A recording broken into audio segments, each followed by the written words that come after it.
ল্যাপটপের স্ক্রিন দেখা যাচ্ছে? জি স্যার। আচ্ছা, গত ক্লাসে আমরা ফ্রেনেলের ইকুয়েশন পর্যন্ত পড়ছিলাম। ওই জায়গায় আমরা external reflection, internal reflection, evanescent waves, এই টপিকগুলো আমরা পড়ছি। রিফ্লেকশন কোএফিসিয়েন্ট, ট্রান্সমিশন কোএফিসিয়েন্ট, ওগুলা থেকে কিভাবে রিফ্লেক্টেন্স ট্রান্সমিটেন্স মেজার করা যায় ওগুলো আমরা দেখছি। তো এখন তাহলে কেউ একজন বলো, ইন্টারনাল রিফ্লেকশন আর এক্সটার্নাল রিফ্লেকশন দুইটার মধ্যে ডিফারেন্সটা কোন জায়গায়? কে বলবা? স্যার একটা ঘন মাধ্যম থেকে হালকা মাধ্যম আর একটা হালকা মাধ্যম থেকে ঘন মাধ্যম। কোনটা এটা বলতে হবে তো। স্যার ইন্টারনালটা হচ্ছে হালকা মাধ্যম, না ঘন মাধ্যম থেকে হালকা মাধ্যমে। হ্যাঁ ঠিক আছে, না সরি, এক্সটার্নালটা স্যার, এক্সটার্নালটা হালকা মাধ্যম, ঘন মাধ্যম থেকে হালকা। ঠিক আছে, প্রথমে যেটা বলছো এটা ঠিক আছে। তার মানে ইন্টারনাল রিফ্লেকশন হচ্ছে যখন আমরা হচ্ছে হাই ডেনসিটি মিডিয়াম থেকে লো ডেনসিটি মিডিয়ামে যাব, তখন যে রিফ্লেকশনটা হবে ওইটা হচ্ছে ইন্টারনাল রিফ্লেকশন। আর এক্সটার্নাল রিফ্লেকশন হচ্ছে এর উল্টাটা, মানে যখন আমরা লাইট মিডিয়াম থেকে ডেন্স মিডিয়ামে যাব, তখন যে রিফ্লেকশনটা হয় ওইটাকে বলা হচ্ছে এক্সটার্নাল রিফ্লেকশন। দুইটার মধ্যে একটা ডিফারেন্স হচ্ছে, যখন ইন্টারনাল রিফ্লেকশন হয় তখন রিফ্লেক্টেড ওয়েভ আর ইনসিডেন্ট ওয়েভের মধ্যে ফেজ ডিফারেন্স, নর্মাল ইনসিডেন্সের জন্য ফেজ ডিফারেন্স থাকে না। এটা আমরা দেখছিলাম। নর্মাল ইনসিডেন্সের জন্য, মানে ইনসিডেন্স অ্যাঙ্গেল যখন 0, তখন রিফ্লেকশন কোএফিসিয়েন্টের সূত্রটা ছিল n1 - n2 / n1 + n2, এইটা তাই না? সো আমরা ওই ক্ষেত্রে দেখছিলাম যে যদি ডেন্স মিডিয়াম থেকে লাইট মিডিয়ামে যাই, তাহলে n1টা n2-র চেয়ে বড় হবে। সো এই টোটাল টার্মটা পজিটিভ আসবে, যেই জন্য দুইটার মধ্যে ফেজ ডিফারেন্স 0 হবে। কিন্তু এক্সটার্নাল রিফ্লেকশনে, মানে যখন আমরা লাইট মিডিয়াম থেকে ডেন্স মিডিয়ামে যাব, তখন n1টা ছোট হবে, n2 বড় হবে। সো এই টার্মটা নেগেটিভ চলে আসবে। তো তখন তাদের মধ্যে নর্মাল ইনসিডেন্সের জন্য 180 ডিগ্রি ফেজ ডিফারেন্স ক্রিয়েট হবে। সো এটা একটা ইম্পর্টেন্ট, মানে একটা ইম্পর্টেন্ট ডিফারেন্স তাদের মধ্যে। সো এখন আমরা কয়েকটা এক্সাম্পল দেখব। একটা হচ্ছে anti reflection coatings on solar cells. Solar সেলে, সোলার সেল সম্পর্কে আমরা সবাই জানি, মোটামুটি সবাই পরিচিত। সোলার সেল দিয়ে আমরা কি করি, যে রিনিউয়েবল এনার্জি সোর্স হিসেবে কাজ করে। সোলার লাইট থেকে এনার্জি নিয়ে আমরা এটাকে ইলেকট্রিক্যাল, মানে ইলেকট্রিসিটিতে কনভার্ট করি। সো ওই ক্ষেত্রে মানে সোলার সেলের ইফিসিয়েন্সিটা ডিপেন্ড করে যে কতটুকু লাইট, আমি যেই মেটেরিয়াল দিয়ে সোলার সেলটা ডিজাইন করছি, কতটুকু লাইট ওই মেটেরিয়ালটা, মানে কতটুকু লাইটকে ইলেকট্রিসিটিতে কনভার্ট করতে পারতেছে। সো এইটার জন্য একটা ইম্পর্টেন্ট ক্যারেক্টারিস্টিক্স হচ্ছে, যে মেটেরিয়াল দিয়ে আমরা সোলার সেলটা ডিজাইন করব, ওই মেটেরিয়াল যাতে বেশি পরিমাণ লাইট অ্যাবজর্ব করে, ওইটা থেকে যাতে রিফ্লেকশনটা কম হয়।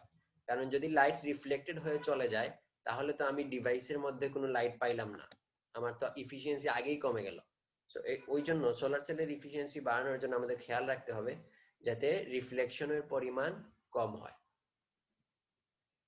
তো যখন কোনো, যেমন এখানে কি বলছে দেখো, when light is incident on a semiconductor it becomes partially reflected। আমরা দেখছি যখন কোনো একটা সেমিকন্ডাক্টরের উপর লাইট ইনসিডেন্ট হয়, তখন একটা পোরশন রিফ্লেক্ট হয়ে চলে যায়, আরেকটা পোরশন ট্রান্সমিটেড হয়ে ওইটার মধ্যে ঢুকে। এখন ট্রান্সমিটেড লাইটটা হচ্ছে আমাদের জন্য ইম্পর্টেন্ট সোলার সেলের ক্ষেত্রে, কারণ ট্রান্সমিটেড লাইটটাই হচ্ছে অ্যাবজর্ব হয়ে ইলেকট্রিক্যাল এনার্জিতে কনভার্ট হয়। এখন আমরা যদি সিলিকনের একটা সোলার সেল চিন্তা করি, তাহলে সিলিকনের রিফ্র্যাক্টিভ ইন্ডেক্স হচ্ছে 3.5।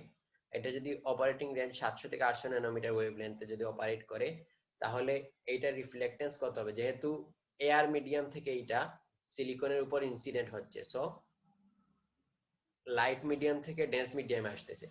That means n1 - n2 / n1 + n2 whole square. এটা করলে আমরা টোটাল রিফ্লেক্টেন্সটা পাবো। তাহলে রিফ্লেক্টেন্স হচ্ছে কত? 30%। তার মানে সিলিকন সোলার সেলের জন্য অলমোস্ট 30% লাইট রিফ্লেক্ট হয়ে চলে যাচ্ছে। আমাদের ইফিসিয়েন্সি থেকে 30% কিন্তু আগেই বাদ পড়ে যাচ্ছে। এই জন্য ইফিসিয়েন্সিটা বাড়ানোর জন্য আমাদের এটাকে এমন ভাবে ডিজাইন করতে হবে যাতে রিফ্লেকশনটা কমানো যায়। সো এখন রিফ্লেকশনটা কমানোর জন্য আমরা যে একটা মানে ওই সিলিকন সোলার সেলের উপরে বা সোলার সেল যে ম্যাটেরিয়াল দিয়ে বানানো ওইটার উপরে একটা অ্যান্টি রিফ্লেকশন কোটিং ইউজ করা হয়। যে নরমালি এই ক্ষেত্রে আমরা দেখতেছি 30% লাইট রিফ্লেক্ট হয়ে চলে যাচ্ছে। সো এই রিফ্লেকশনটা কমানোর জন্য আমরা কি করলাম, একটা অ্যান্টি রিফ্লেকশন কোটিং ইউজ করলাম। যেমন এই ক্ষেত্রে সিলিকনের ক্ষেত্রে সাধারণত সিলিকন নাইট্রাইডের একটা কোটিং ইউজ করা হয়। যেমন এইটা হচ্ছে আমার ডিভাইসটা, ফটোভোলটাইক ডিভাইস বা সোলার সেলের ডিভাইসটা, এটা রিফ্র্যাক্টিভ ইন্ডেক্স আমরা বলতেছি N2, এটা হচ্ছে এয়ার মিডিয়াম, এটা হচ্ছে N1। সো নরমালি যদি এই পোর্শনটুকু অ্যান্টি রিফ্লেকশন কোটিং এর যে পার্টটুকু আছে এইটা যদি না থাকে তাহলে আমরা দেখতেছি 30% লাইট রিফ্লেক্ট হয়ে চলে যাচ্ছে। তো এই জন্য আমরা কি করলাম, ডিভাইসের উপরে এয়ার মিডিয়ামের আর ডিভাইসের মাঝখানে আরেকটা আমরা অ্যান্টি রিফ্লেকশন কোটিং, একটা কোটিং ইউজ করলাম সিলিকন নাইট্রাইডের। এইটার রিফ্র্যাক্টিভ ইন্ডেক্স হবে কি, এই দুইটার রিফ্র্যাক্টিভ ইন্ডেক্সের মাঝামাঝি, N1 আর N3 এর ইন্টারমিডিয়েট একটা রিফ্র্যাক্টিভ ইন্ডেক্স হবে। এই ক্ষেত্রে সিলিকন নাইট্রাইডের রিফ্র্যাক্টিভ ইন্ডেক্স হচ্ছে 1.9। এখন এইটা ইউজ করার কারণে কিভাবে রিফ্লেকশনটা কমে যাচ্ছে এটা আমরা একটু দেখব।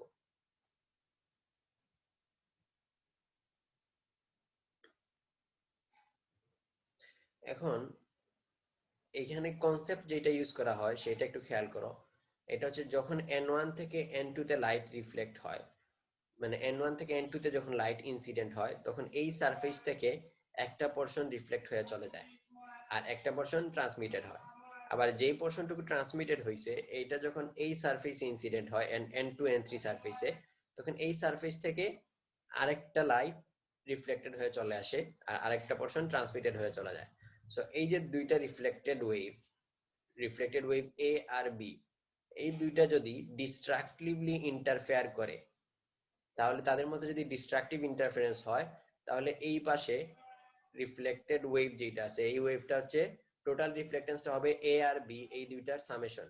এখন তারা যদি ডিস্ট্রাকটিভলি ইন্টারফেয়ার করে তাহলে এই সামেশনটা কি হবে, অলমোস্ট জিরো হবে। দ্যাট মিন্স ওই কেসে কোনো রিফ্লেক্টেন্স থাকবে না। বুঝতে পারছো কি বলছি? এই কনসেপ্টটা ইউজ করে রিফ্লেক্টেন্সটা কমানো হয়। সো এই ক্ষেত্রে এইটা কখন এইটার সাথে ডিস্ট্রাকটিভলি ইন্টারফেয়ার করে ওইটা ডিপেন্ড করে দুইটা ওয়েভের মধ্যে পাথ ডিফারেন্সের উপরে। সো এই জন্য অ্যান্টি রিফ্লেকশন কোটিং এর থিকনেস যেটা আছে ডি, ওইটা এমন ভাবে ডিজাইন করতে হয় যাতে এই দুইটা ওয়েভ ডিস্ট্রাকটিভলি ইন্টারফেয়ার করে। এখন আমরা যদি ডিস্ট্রাকটিভ ইন্টারফারেন্সের রিলেশন আমরা জানি, সেটা হচ্ছে যখন দুইটা ওয়েভের মধ্যে ফেজ ডিফারেন্স পাই বা পাই এর অড নাম্বার অফ মাল্টিপল হবে তখন ওইগুলা ডিস্ট্রাকটিভলি ইন্টারফেয়ার করবে। এখন আমরা দেখি এ আর বি এই দুইটা ওয়েভের মধ্যে ফেজ ডিফারেন্স কত। সো প্রথম হচ্ছে এ এই জায়গা থেকে রিফ্লেক্ট হয়ে চলে আসতেছে। এখন N2 আর N3 মিডিয়াম থেকে যখন লাইটটা রিফ্লেক্ট হবে, এই জায়গায় খেয়াল করো যে we are dealing with external reflection. So এই ক্ষেত্রে হচ্ছে দুইটা রিফ্লেকশন হচ্ছে কি এক্সটার্নাল রিফ্লেকশন। এটা হচ্ছে লাইট, এটা ডেন্স, সো এই রিফ্লেকশনটা হচ্ছে এক্সটার্নাল রিফ্লেকশন। দ্যাট মিন্স এই জায়গায় একটা পাই ফেজ ডিফারেন্স থাকবে এটার সাথে। সিমিলারলি এটা হচ্ছে লাইট, এটা হচ্ছে ডেন্স, সো এটা হচ্ছে এক্সটার্নাল রিফ্লেকশন। সো এই জায়গায় এই পয়েন্টে যে ওয়েভটা আসবে ওইটারও একটা পাই ফেজ ডিফারেন্স থাকবে। তারপরে কি, phase matching must be accomplished between the light reflected from the air coating interference and the light reflected from coating silicon interference. এখন ফেজ ডিফারেন্সটা কত হবে? এই জায়গায় আমরা দেখলাম দুইটারই ফেজ হচ্ছে পাই। দ্যাট মিন্স এই এই এই পয়েন্টে যে ওয়েভ আর এই পয়েন্টে যে ওয়েভ দুইটারই ফেজ হচ্ছে পাই। সো তাদের মধ্যে কোনো ফেজ ডিফারেন্স আপাতত ক্রিয়েট হয় নাই এক্সটার্নাল রিফ্লেকশনের কারণে, দুইটাই সমান ফেজে আছে। কিন্তু এই বি ওয়েভটা এডিশনাল একটা ডিসটেন্স কভার করছে, সেই পাথ ডিফারেন্সটা এই এ ওয়েভ আর বি ওয়েভের মধ্যে পাথ ডিফারেন্সটা হচ্ছে কত, 2d। এটা হচ্ছে এডিশনাল 2d পরিমাণ ট্রাভেল করছে, এজন্য তাদের মধ্যে পাথ ডিফারেন্স হচ্ছে 2d।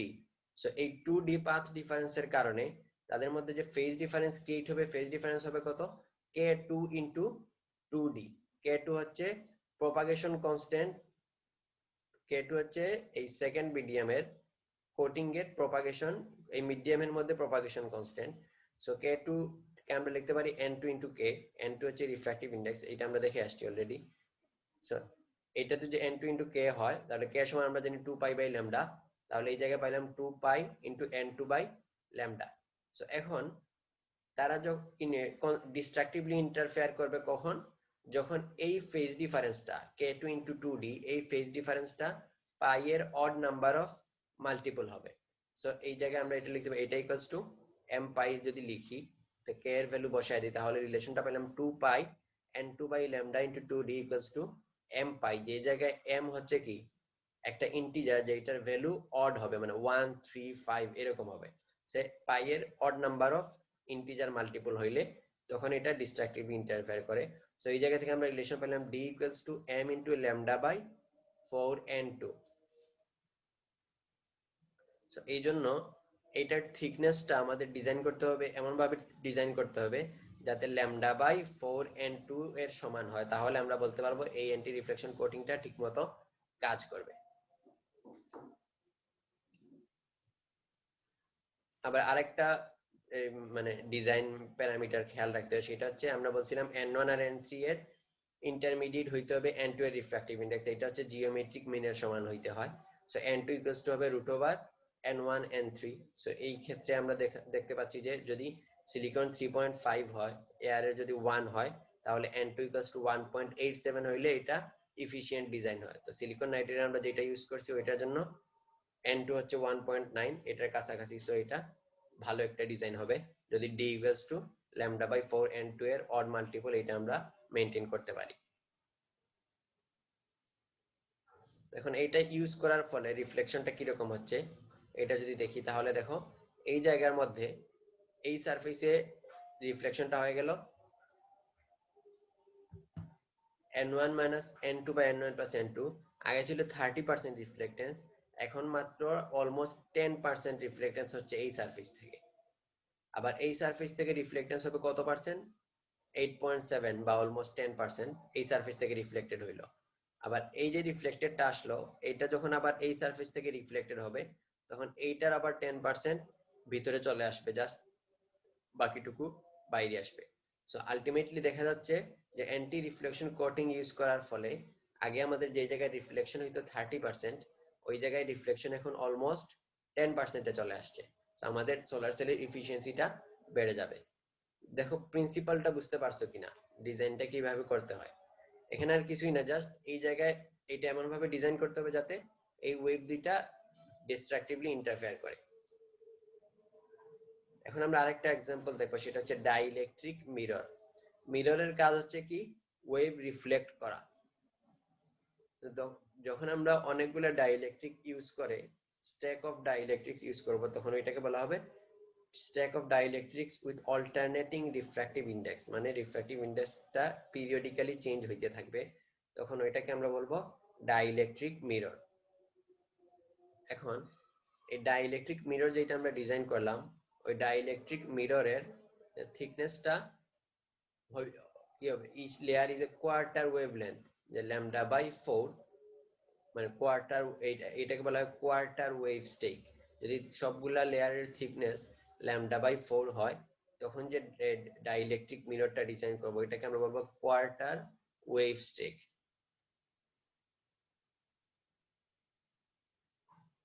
এখন মিররের কাজ হচ্ছে যেমন সোলার সেলের ক্ষেত্রে আমাদের উদ্দেশ্য ছিল রিফ্লেক্টেন্স যাতে এই পাশে কম হয়, এজন্য আমরা বলছি এই জায়গায় এই আমরা এমন ভাবে ডিজাইন করব যাতে এইগুলা ডিস্ট্রাকটিভলি ইন্টারফেয়ার করে। কিন্তু এখন ডাইইলেকট্রিক মিররের ক্ষেত্রে আমাদের পারপোজ হচ্ছে এই জায়গায় রিফ্লেক্টেন্সটা যাতে বেশি হয়। নরমালি একটা লেয়ারের মিরর ইউজ করলে দেখা যায় যে রিফ্লেক্টেন্স 100% হয় না, একটা পোরশন ট্রান্সমিটেড হয়ে যায়। তো রিফ্লেক্টেন্সটা যাতে অলমোস্ট 100% হয় ওইটাই হচ্ছে আমার মিরর ডিজাইনের পারপোজ। সো এই জন্য আমাদের এখন উদ্দেশ্য থাকবে এই জায়গায় ওয়েভগুলো যাতে কনস্ট্রাকটিভলি ইন্টারফেয়ার করে। আগে আমরা চাচ্ছিলাম ডিস্ট্রাকটিভ ইন্টারফারেন্স, এখন ডাইইলেকট্রিক মিররের ক্ষেত্রে আমরা চাইবো কি এই জায়গায় যাতে এগুলা কনস্ট্রাকটিভলি ইন্টারফেয়ার করে, মানে কনস্ট্রাকটিভ ইন্টারফারেন্স যাতে হয়, এটাই হচ্ছে আমাদের উদ্দেশ্য। Reflected waves from the interfaces interfere constructively to generate a highly reflective coating over a optical wavelength range centered at lambda naught. তো আমরা হচ্ছে এটা একটা পার্টিকুলার ওয়েভলেন্থের জন্য ডিজাইন করব, যেই ওয়েভলেন্থে রিফ্লেক্টেন্সটা আমি 100% চাচ্ছি। রিফ্লেকশন কোএফিসিয়েন্ট যে কোনো দুইটা মিডিয়ামের মধ্যে রিফ্লেকশন কোএফিসিয়েন্ট রিফ্লেক্টেন্স বের করার সূত্র আমরা জানি n1 - n2 / n1 + n2 whole square. সেখানে আর আই যে হবে ni - nj / ni + nj whole square, j = i + -1।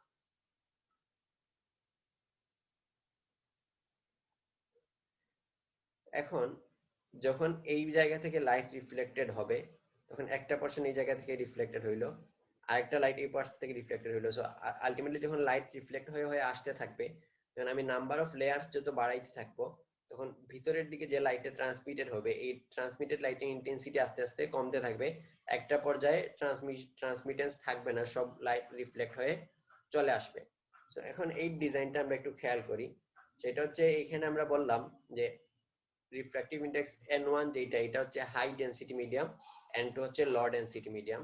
So n1 n2 n1 n2 এরকম করে আমরা একটা স্ট্যাক নিলাম, ডাইইলেকট্রিক মানে ডাইইলেকট্রিকের স্ট্যাক আমরা ডিজাইন করলাম।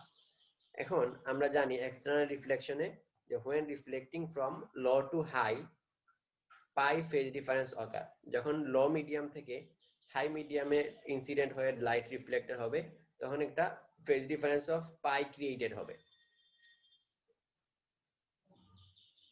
সো এখন এ ওয়েভ আর বি ওয়েভের মধ্যে যদি আমরা খেয়াল করি, তাহলে এ ওয়েভটা রিফ্লেক্টেড হচ্ছে কি n1 two n2, high medium থেকে লো মিডিয়ামে রিফ্লেক্টেড হচ্ছে। সো এই ক্ষেত্রে পাই ফেজ ডিফারেন্স থাকবে না। কিন্তু বি মিডিয়ামটা মানে বি ওয়েভটা এটা হচ্ছে রিফ্লেক্টেড হচ্ছে কোন জায়গায়, লো মিডিয়াম থেকে হাই মিডিয়ামে ইন্টারফেসে রিফ্লেক্টেড হচ্ছে। So external reflection. So B ওয়েভে একটা এডিশনাল পাই ফেজ ডিফারেন্স থাকবে রিফ্লেকশনের কারণে, আর ওইটার সাথে আবার বি ওয়েভটা এইটুকু পোরশন এক্সট্রা ট্রাভেল করছে। সো এই পাথ ডিফারেন্সের কারণে এ আর বি ওয়েভের মধ্যে আরো কিছু ফেজ ডিফারেন্স আসবে। এখন এ আর বি এর মধ্যে পাথ ডিফারেন্স কত, সেইটা হচ্ছে λ2/4। যদি এটার থিকনেস হয়, আমরা বলছি কোয়ার্টার ওয়েভ স্টেক, তাহলে λ2/4 এটা ডবল হবে এই দুইটার মধ্যে পাথ ডিফারেন্স। তাহলে পাথ ডিফারেন্স পাইলাম আমরা λ2/2। এখন পাথ ডিফারেন্স যদি λ/2 হয় তাহলে আমরা জানি ফেজ ডিফারেন্স হয় পাই। তাহলে পাথ ডিফারেন্সের কারণে একটা ফেজ ডিফারেন্স পাইলাম পাই, আবার এক্সটার্নাল রিফ্লেকশনের কারণে আরেকটা ফেজ ডিফারেন্স পাইলাম পাই। তাহলে এ আর বি এর মধ্যে টোটাল ফেজ ডিফারেন্স কত হইলো 2 পাই। সো ফেজ ডিফারেন্স যদি 2 পাই হয় দ্যাট মিন্স ফেজ ডিফারেন্স 0, তার মানে এরা হচ্ছে কনস্ট্রাকটিভলি ইন্টারফেয়ার করতেছে। এইভাবে প্রত্যেকটা পেয়ার এই জায়গায় কনস্ট্রাকটিভলি ইন্টারফেয়ার করবে, দ্যাট মিন্স এই জায়গায় টোটাল যে রিফ্লেক্টেন্স হবে এইগুলো হবে প্রত্যেকটা ওয়েভের সামেশন। সো আমরা অলমোস্ট 100% রিফ্লেক্টেন্স পাবো। সো এই মিররের ক্ষেত্রে এখন ডিজাইনটা যে করা হয়েছে, এই ডিজাইনটা কোন ওয়েভলেন্থের জন্য করা হয়েছে এটা ডিপেন্ড করবে এই থিকনেসের উপরে। যেমন এই ক্ষেত্রে আমরা বলছি এই থিকনেসটা হচ্ছে λ2/4। λ2 মিন করতেছে কি এই মিডিয়ামে ওয়েভলেন্থ। আমি যদি বলে দেই এখানে বলছে কি সেন্টার্ড এট λ0, যেমন এখানে বলছে λ0 হচ্ছে 550 ন্যানোমিটার, λ0 হচ্ছে ফ্রি স্পেসে ওয়েভলেন্থ। এখন যদি বলা হয় যে 550 ন্যানোমিটারে লাইট রিফ্লেক্ট করার জন্য একটা ডাইইলেকট্রিক মিরর ডিজাইন করো, তাহলে আমাদের কি করতে হবে, এই 550 ন্যানোমিটার যদি ফ্রি স্পেসে হয় তাহলে n2 মিডিয়ামে ওইটার ওয়েভলেন্থ কত হবে λ/n, 550/n2, এটাকে আমরা বলতেছি λ2। ওইটাকে পরে 4 দিয়ে ডিভাইড করে যে থিকনেস পাবো ওইটা হবে এই মিডিয়ামের থিকনেস। এভাবে প্রত্যেকটা মিডিয়ামের থিকনেস যদি আমরা ডিজাইন করি তাহলে আমরা এরকম একটা ডাইইলেকট্রিক মিরর ডিজাইন করতে পারবো। সো এইটার জন্য যদি আমরা রিফ্লেক্টেন্সের প্লটটা করি তাহলে দেখা যায় যেই ওয়েভলেন্থের জন্য আমি এটা থিকনেসটা ডিজাইন করছি ওই ওয়েভলেন্থে তার রিফ্লেক্টেন্সটা অলমোস্ট ইউনিটি হয়, মানে অলমোস্ট 100% রিফ্লেক্টেন্স হয়। আর এর পাশে হচ্ছে অন্যান্য ওয়েভলেন্থের জন্য ওইটা রিফ্লেক্টেন্স কমে যায়। তাহলে এই ওয়েভটা 550 ন্যানোমিটারের যে ওয়েভ, এই ওয়েভটা তাহলে এইটা দিয়ে প্রপাগেট করতে পারতেছে না। খেয়াল করো যে এই যে ডিভাইসটা, যে সাপোজ এটা যদি একটা ডিভাইস হয়, তো এই ডিভাইসের মধ্যে যখন আমরা 550 ন্যানোমিটারের লাইট এই ডিভাইসে দিয়ে ইনসিডেন্ট করব তখন 550 ন্যানোমিটারের লাইট এই পাশে আসবে না, সো ওই লাইটটা এই দিক দিয়ে প্রপাগেট করতে পারবে না, রিফ্লেক্ট হয়ে চলে আসবে। সো এই ক্ষেত্রে একটা ব্যান্ডউইথ আমরা এই জায়গায় ক্যালকুলেট করতে পারি। আমি ডিজাইন করছি 550 এর জন্য, কিন্তু এইটার আশেপাশে একটা রিজিয়নের জন্য এটা কাজ করবে। সো এটা ব্যান্ডউইথ যদি ক্যালকুলেট করি তাহলে দেখা যাবে একটা পোরশনের জন্য, মানে একটা ওয়েভলেন্থ রিজিয়নের জন্য, যেমন সাপোজ এই ক্ষেত্রে যদি আমরা বলি 400 থেকে 600 বলতে পারি, যে এই ওয়েভলেন্থের কোনো লাইট যদি এই জায়গায় আসে তাহলে ওই লাইটটা এই মিডিয়ামে প্রপাগেট করতে পারবে না। সো এই মিডিয়ামে ওই লাইটটা রিফ্লেক্ট হয়ে চলে আসবে। এই জন্য ওই রিজিয়নটাকে আমরা বলি এই মিডিয়ামের স্টপ ব্যান্ড, মানে ওই লাইটকে সে প্রপাগেট করতে দিবে না। তো এটাকে আমরা বলি এই মিডিয়ামের স্টপ ব্যান্ড। এখন আমরা দেখবো অপটিক্যাল রেজোনেটর। রেজোনেটরের কাজ কি? আগে যে দুইটা টপিক, এটা বুঝতে পারছো তো, সোলার সেল আর ডাইইলেকট্রিক মিরর। এটা কার কনফিউশন থাকলে বা কোনো কোয়েশ্চেন থাকলে কিন্তু বলবা সাথে সাথে। সো এখন আমরা দেখবো multiple interference and optical resonator. Optical রেজোনেটরের কাজ হচ্ছে কি? Stores energy or filters light only at certain frequencies. মানে এগুলা হচ্ছে, মানে রেজোনেটরের কাজ হচ্ছে কিছু পার্টিকুলার ফ্রিকোয়েন্সিতে সে এনার্জি স্টোর করে রাখবে, অথবা ফিল্টার করে জাস্ট ওই ফ্রিকোয়েন্সি গুলাকে সে পাস করতে দিবে, বাকি ফ্রিকোয়েন্সি পাস করতে দিবে না। সো আমরা কিভাবে একটা রেজোনেটর ডিজাইন করতে পারি?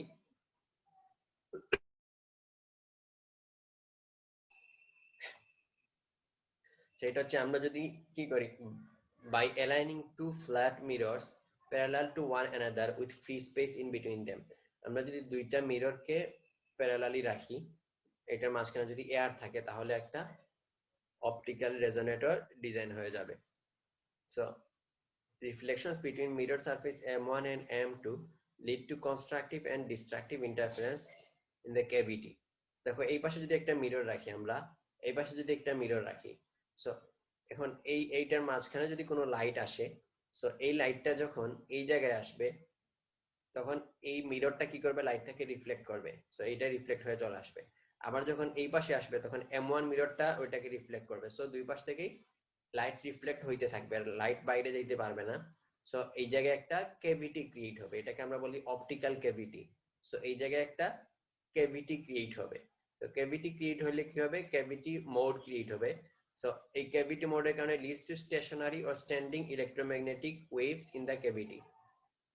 তো এটা একটা শ্রোডিঞ্জারের ওয়েলের মতো কাজ করবে, কাজ করে স্ট্যান্ডিং ওয়েভের কারণে এই জায়গায় ইলেকট্রোম্যাগনেটিক ওয়েভ, এই পাশ থেকে একটা ওয়েভ আসবে, ওই পাশ থেকে একটা ওয়েভ আসবে। সো দুইটা ওয়েভের মধ্যে ইন্টারফারেন্স হবে। ইন্টারফারেন্সের ফলে কনস্ট্রাকটিভ ডিস্ট্রাকটিভ দুই রকমের ইন্টারফারেন্স হবে। ইন্টারফারেন্সের ফলে কিছু মোড ক্রিয়েট হবে। সো এই ক্ষেত্রে দেখো, electric field at the mirrors must be zero. যেহেতু শ্রোডিঞ্জার ওয়েল সলভ করলে যেরকম হয় স্ট্যান্ডিং ওয়েভের ক্ষেত্রে, এই ক্ষেত্রেও এইটার সলিউশনটা ওইরকমই হবে। Since the electric field at the mirrors must be zero, যেহেতু এই দুইটা মিররে ইলেকট্রিক ফিল্ড জিরো হবে, সো এই দুইটা নোডে সবসময় আমরা জিরো পাবো। So we can only fit integer multiples of half wavelengths into the cavity of length L. So আমরা চাইলে কি করতে পারি, এইটার তাহলে মোডগুলা কি হবে, মোডগুলা হবে m into lambda by 2 equals to l, যেটা m হচ্ছে ইন্টিজার 1 2 3 এরকম। সো m ইকুয়ালস টু 1 এর জন্য এটা হচ্ছে কি ফার্স্ট মোড বা fundamental mode. m equals to 1 এর জন্য ল্যামডা বাই 2 হবে l এর সমান। সো এই লেন্থটা হবে জাস্ট একটা হাফ ওয়েভলেন্থ, মানে একটা ফুল পিরিয়ডের অর্ধেক। সো m ইকুয়ালস টু 2 এর জন্য কি হবে, এটা একটা ফুল ওয়েভলেন্থ, সো এটা একটা ফুল ওয়েভলেন্থ কভার করবে। এরকম করে m এর ভ্যালু বাড়ানোর সাথে সাথে নাম্বার অফ মোডস বাড়তে থাকবে। So each cavity mode is defined by the m value or the number of the half wavelengths that constructively interfering with the cavity. তো এটা তো আমরা বললাম। এখন resonant frequencies are the beat oscillation frequencies resonant in the cavity. So এই জায়গায় যে constructive ইন্টারফারেন্সের যে ফ্রিকোয়েন্সি গুলো আছে, যেই ফ্রিকোয়েন্সির জন্য যে রেজোনেন্স হচ্ছে, ওইটা যে কনস্ট্রাকটিভ ইন্টারফারেন্স যে জায়গায় হচ্ছে এটাকে আমরা বলতেছি রেজোনেন্স। সো ওই সকল ফ্রিকোয়েন্সিকে আমরা বলতে রেজোনেন্ট ফ্রিকোয়েন্সি। এখন রেজোনেন্ট ফ্রিকোয়েন্সিটা এই জায়গায় কিভাবে বের করব, সেটা হচ্ছে আমরা রিলেশন জানি C equal to mu lambda. তো ফ্রিকোয়েন্সি যদি বের করতে চাই তাহলে হবে কি mu equals to C by lambda. তো mu equals to C by lambda, এই জায়গা থেকে যদি ল্যামডা এর ভ্যালু বসাই তাহলে ল্যামডা ইকুয়ালস টু কি 2l divided by m। So এই জায়গায় আসবে c by lambda, c by 2l divided by m। So m into c by 2l, এটা হচ্ছে resonant frequency. So m equals to 1 এর জন্য পাবো c by 2l, m equals to 2 এর জন্য আরেকটা পাবো। এইভাবে আমরা প্রত্যেকটা মোডের জন্য রেজোন্যান্ট ফ্রিকোয়েন্সি কত হবে ওইটা বের করতে পারবো, মানে কোন কোন ফ্রিকোয়েন্সিতে রেজোন্যান্সটা হবে। তো এই জায়গায় সি বাই 2l হচ্ছে কনস্ট্যান্ট, সো এটাকে আমরা vf বলতেছি, মিউ এফ বলতেছি। So m mu f, so mu f equals to C by 2l। এটাকে বলা হচ্ছে fundamental frequency mode. Mu f যেটা, সেটা হচ্ছে ফান্ডামেন্টাল মোডের জন্য যে ফ্রিকোয়েন্সি, ওইটা হচ্ছে মিউ এফ, মানে m ইকুয়ালস টু 1 এর জন্য যেটা, সেটাকে বলা হয় ফান্ডামেন্টাল মোড। এখন একটা মোড থেকে আরেকটা মোডের যে ডিসটেন্স, ওইটাকে বলা হচ্ছে spectral range, free spectral range. আমরা যদি ইন্টেন্সিটির সাথে ফ্রিকোয়েন্সিটা ড্র করি, তাহলে রিলেটিভ ইন্টেন্সিটির সাথে ফ্রিকোয়েন্সি যদি ড্র করি এই রেজোনেটরের জন্য, তাহলে দেখা যায় যেই জায়গার মধ্যে রেজোনেন্স হচ্ছে জাস্ট ওই জায়গাতে ইন্টেন্সিটিটা, ওই ফ্রিকোয়েন্সিতে ইন্টেন্সিটি অনেক বেশি, আর অন্যান্য রিজিয়নে ইন্টেন্সিটি অলমোস্ট জিরো। সো এই জন্য একটা রেজোনেট মোড থেকে আরেকটা রেজোনেট মোডের মধ্যে যে ডিসটেন্সটা, ওটাকে আমরা বলি ফ্রি স্পেকট্রাল রেঞ্জ। এটা অবশ্যই কিসের সমান হবে, মিউ এফ যেটা আছে ওইটার সমান হবে। ডেল মিউ এম, এইটা থেকে এইটা ডিসটেন্স হচ্ছে একটা মোডের জন্য যে ফ্রিকোয়েন্সি ডিসটেন্সটা, ওইটার সমান। সো এটা হবে c by 2l del mu M, এটা সমান আমরা পাবো মিউ এফ।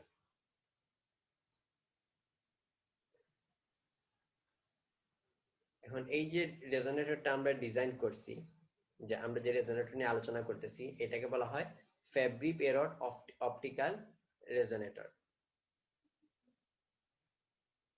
এখন এটার মধ্যে যদি আমরা আরেকটু ডিটেইলসে আলোচনা করতে চাই, তাহলে খেয়াল করো যে এই জায়গায় আমরা যে বলছি A wave, B wave. So A wave travels within the cavity and is reflected back. তো প্রথমে হচ্ছে কি, এ ওয়েভটা ধরলাম আমি এই জায়গায় ট্রাভেল করতেছে, তারপর এম টু মিরর থেকে এটা রিফ্লেক্ট হয়ে আসতেছে, রিফ্লেক্ট হয়ে আসার পরে আবার যখন সে যাচ্ছে, তখন আমরা ধরলাম সেটা বি ওয়েভ হিসেবে যাচ্ছে। সো এখন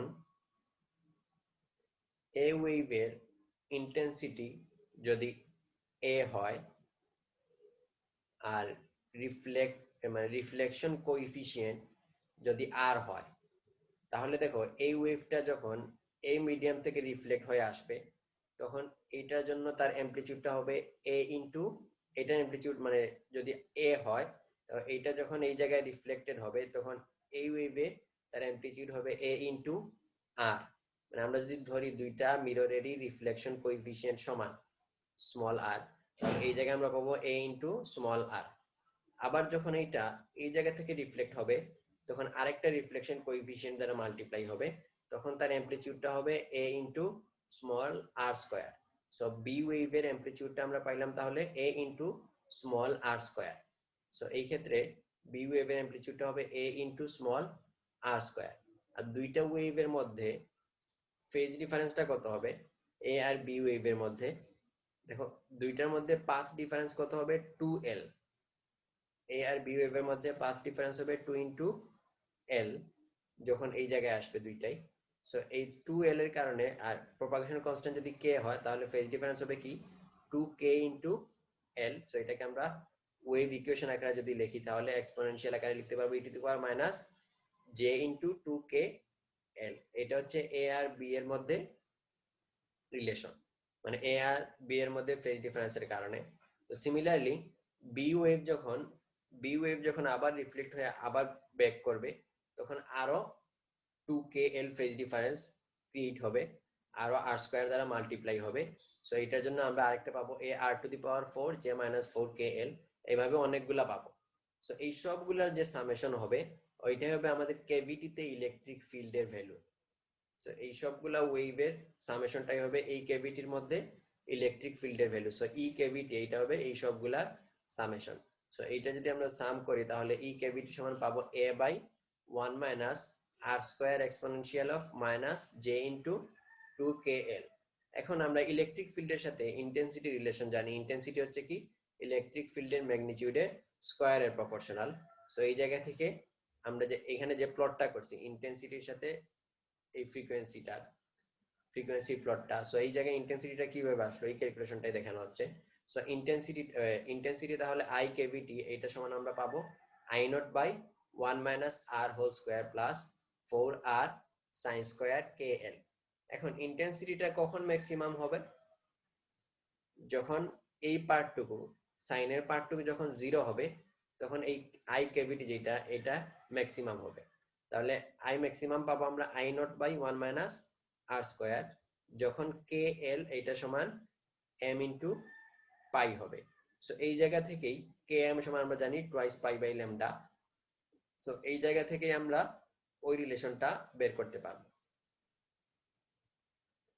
স্পেকট্রাল উইডথ অফ ক্যাভিটি, যদি একদম আইডিয়াল রেজোনেটর হয় মানে যেইটাতে কোনো দুই পাশে কোনো রিফ্লেক্টেন্স নাই, মানে একদম আইডিয়াল যদি হয় যে এই পাশে এই মিররের রিফ্লেক্টেন্স 100%, এই মিররের রিফ্লেক্টেন্সও 100%, এইদিকে কোনো লাইট লিক করবে না, এইদিকে কোনো লাইট লিক করবে না, তাহলে সমস্ত লাইট এইটার মধ্যেই থাকবে। ওই ক্ষেত্রে আমাদের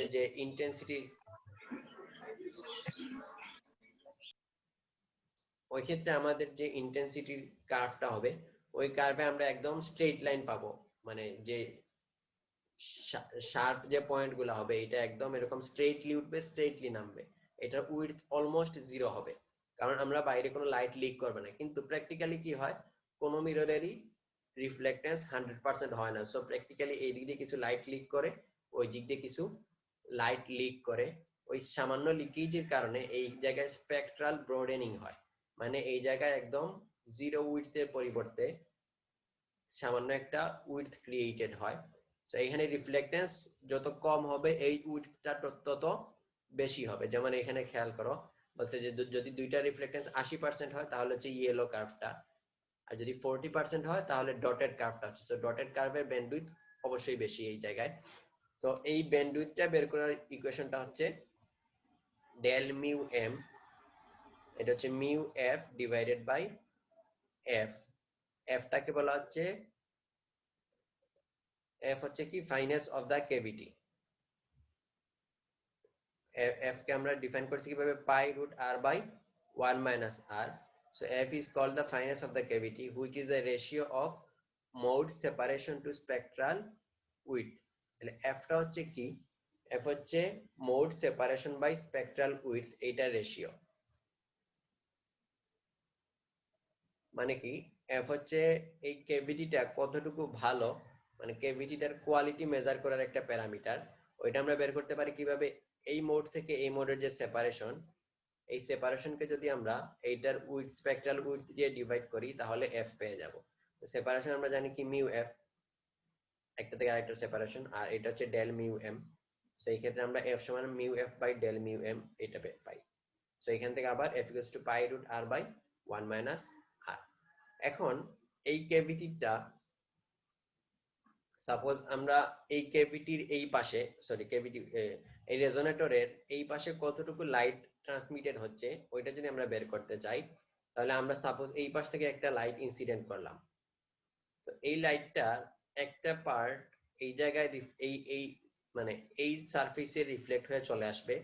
সো এইটা রিফ্লেক্টেন্স যদি আর হয় তাহলে এইটা থেকে 1 minus r portion of light এই ক্যাভিটিতে ঢুকবে। So 1 minus r portion of light যদি ক্যাভিটিতে ঢুকে, সো এইটা রিফ্লেক্টেন্স হচ্ছে আর। সো যেই লাইটটুকু ঢুকছে ওইটার আবার 1 মাইনাস আর পোর্শন এই জায়গায় ট্রান্সমিটেড হবে। তাহলে ট্রান্সমিটেড লাইটের ইন্টেন্সিটিটা আমরা পাবো কি, incident light into 1 minus R whole square.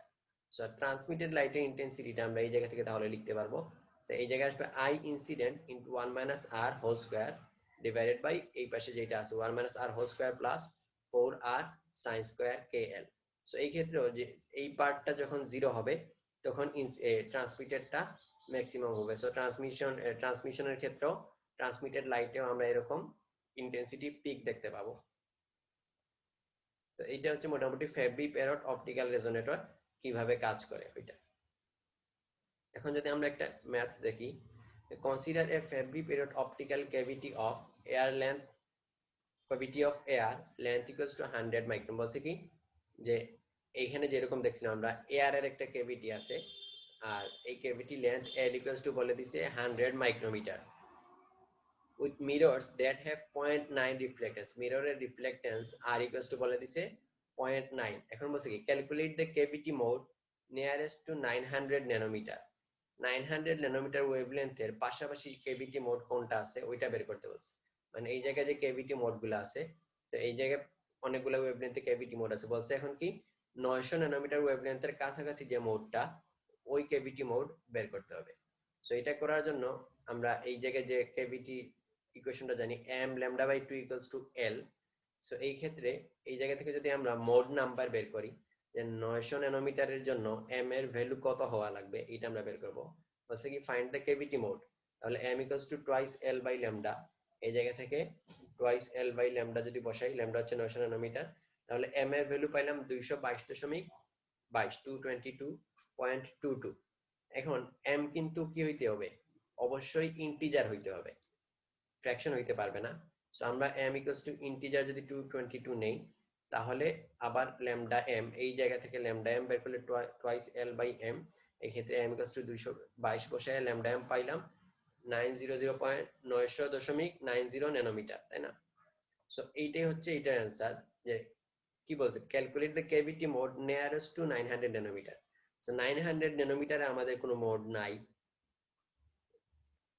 আমাদের মোড আছে কোন জায়গায় 900 ন্যানোমিটারের কাছাকাছি পয়েন্ট 900.90 ন্যানোমিটার, এই জায়গায় একটা ক্যাভিটি মোড আছে, এইটাই বের করতে বলছে। আবার বলছে কি calculate the separation of the modes and the spectral width of each mode.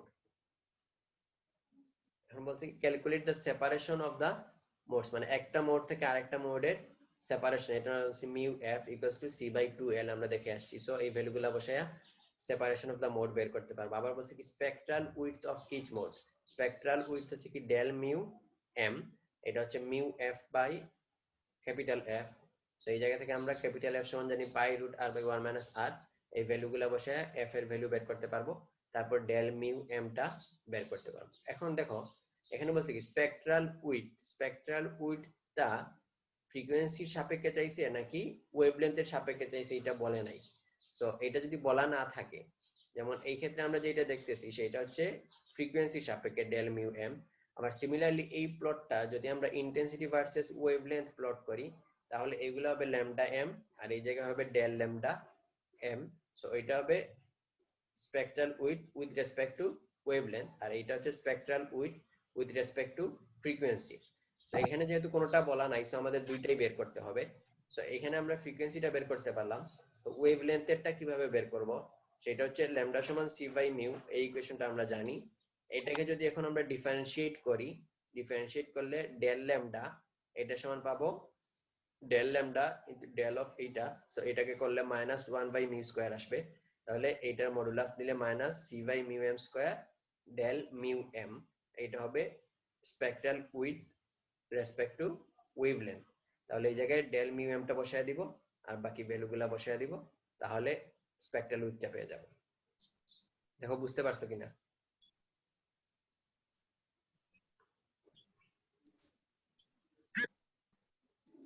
এখন আমরা দেখবো আরেকটা টপিক, সেটা হচ্ছে অপটিক্যাল টানেলিং।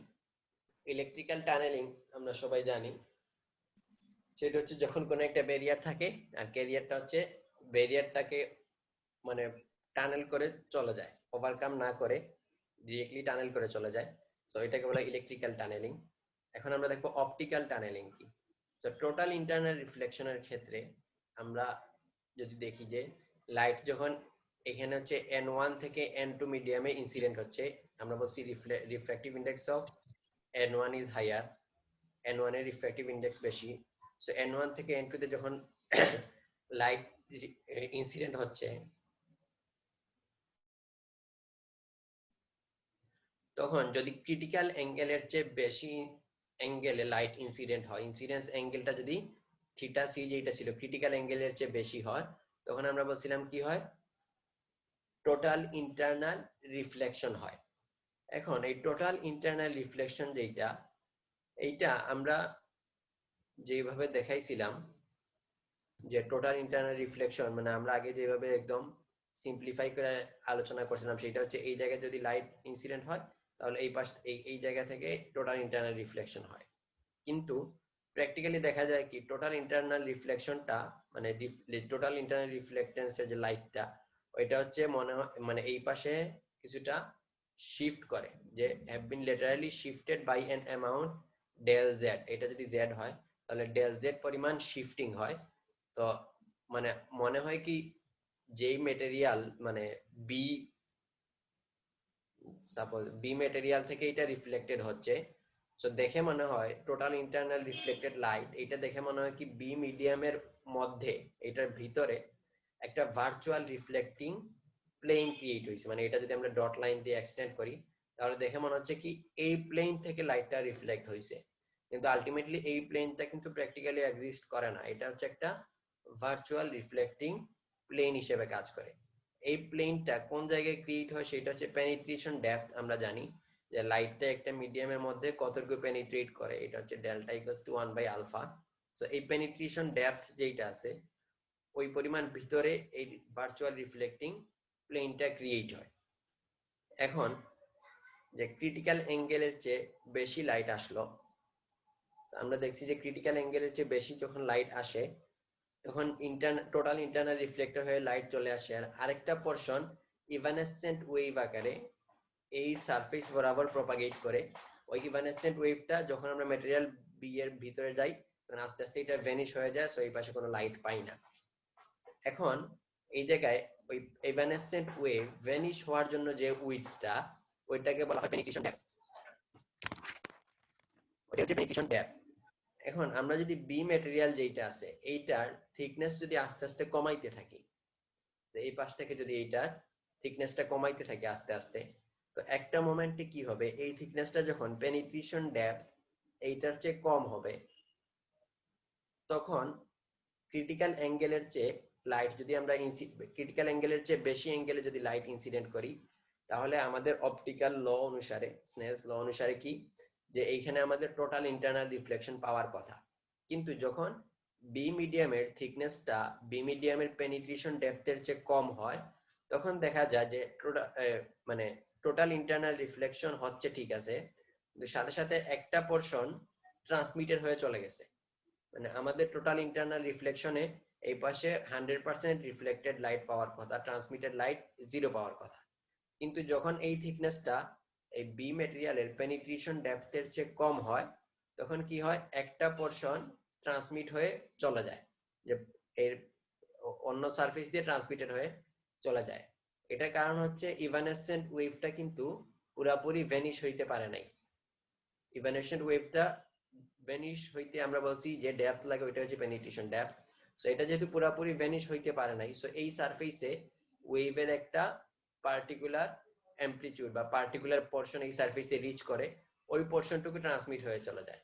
সো দেখে মনে হয় কি এই পাশে যে লাইটটা আসছে ইনসিডেন্ট লাইট ওই লাইটটাই বি ম্যাটেরিয়াল দিয়ে টানেল করে এই পাশে চলে আসছে। সো এটাকে বলা হয় অপটিক্যাল টানেলিং। মানে নরমালি আমাদের এই পাশে কোনো ট্রান্সমিটেড লাইট পাওয়ার কথা না, কিন্তু বি ম্যাটেরিয়ালের থিকনেস যখন এই ডেপথের চেয়ে কম হবে তখন একটা আমরা এই পাশে কিছু ট্রান্সমিটেড লাইট পেয়ে যাব। সো এই জন্য এটাকে বলা হয় অপটিক্যাল টানেলিং।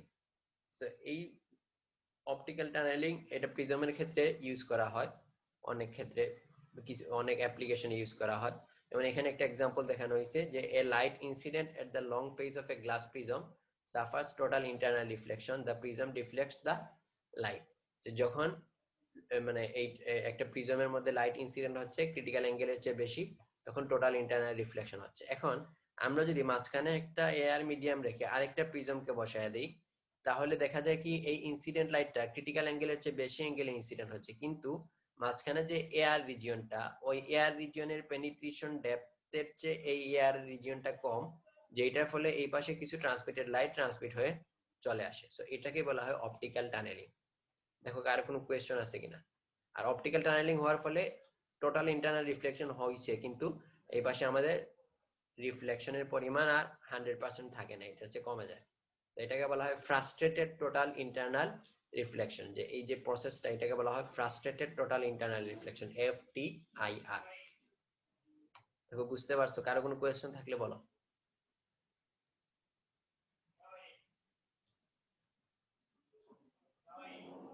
নাই কোয়েশ্চন? সবকিছু বুঝতে পারছো? ভালো।